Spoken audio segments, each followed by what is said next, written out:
one of the big questions that came up as we kind of put this out there and asked people about being a part of this webinar today was about who do I talk to? And people wanted to know just what is the profile? Who do I approach? What do I say? Who is it that's actually doing some of this? And so I want to address that.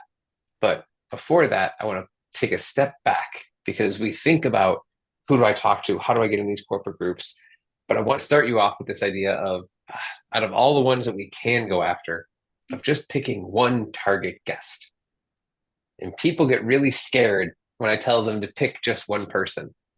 But I want to, it's it's not like we're telling everyone else no when we pick one person. We're just going to be something really special, that person.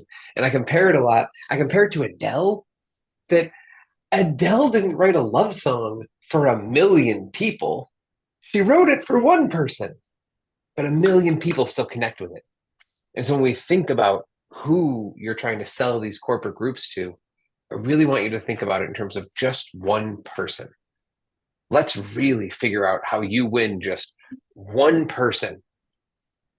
And her name is Deborah, and she is 43 years old, and she works at a large company, or she works for ABC Engineering, and she is their head of HR there.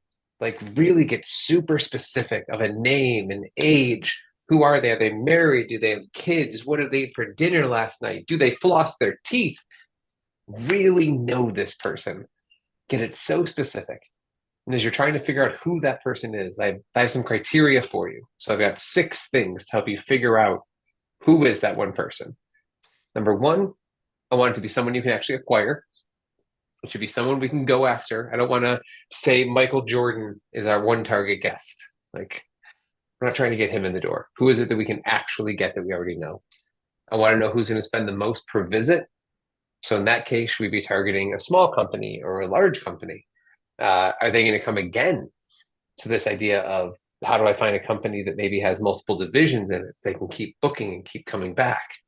And then I want to know that they're going to tell other people. Do they have a network?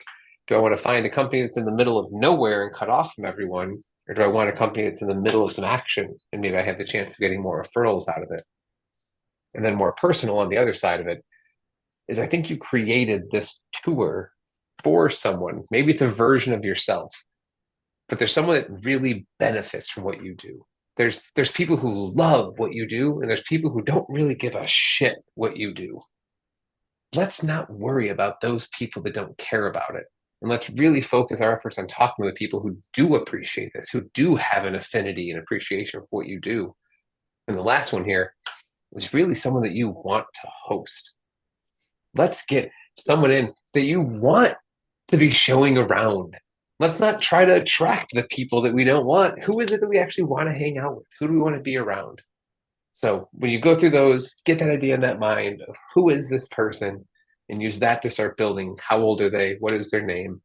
And then let's start looking at how do we get to them? Where are they? What do we need to send them? What do we need to say to them?